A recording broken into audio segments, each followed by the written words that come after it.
Prise d'otage de l'Oyada, 1976.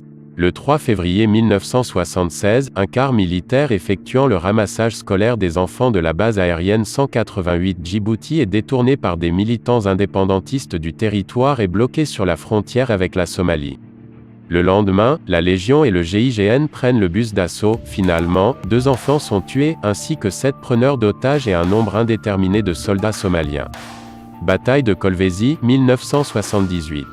La bataille de Kolwezi est une opération aéroportée baptisée Opération Bonite, menée par une unité de la Légion étrangère française, le 2e régiment étranger de parachutistes, ainsi que par des troupes belges et zaïroises.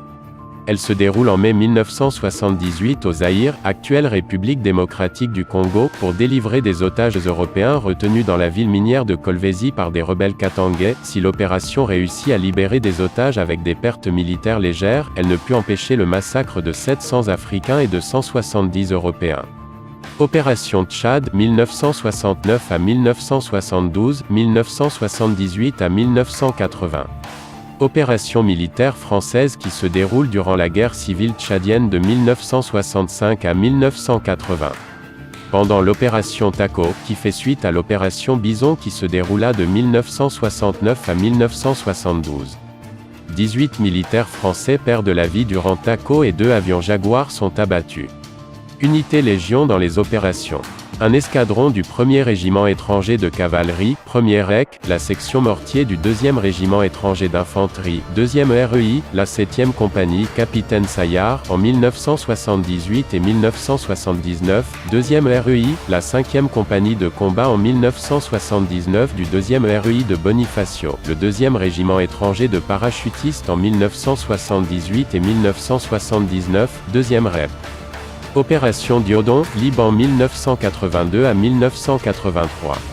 Le 19 août 1982, le 2e REP, précurseur d'une force multinationale d'interposition, réussit à la demande des Libanais, de permettre le départ du contingent palestinien, retranché dans Beyrouth, face à l'avance israélienne. Après les massacres de Sabra et Shatila, résurgence de haines accumulées, les consciences internationales se décident à mettre en place une force de sécurité.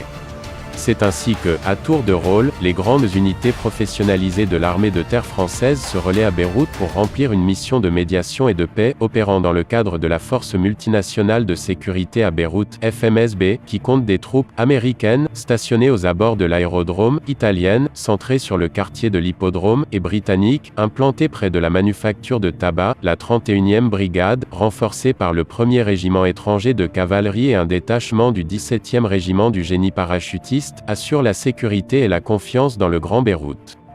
Le 19 mai 1983, les premiers éléments du 2e REI débarquent dans le cadre de l'opération. Le 26 septembre 1983, des derniers éléments de Diodon quittent le Liban. Le caporal-chef Vouillermet décède de ses blessures.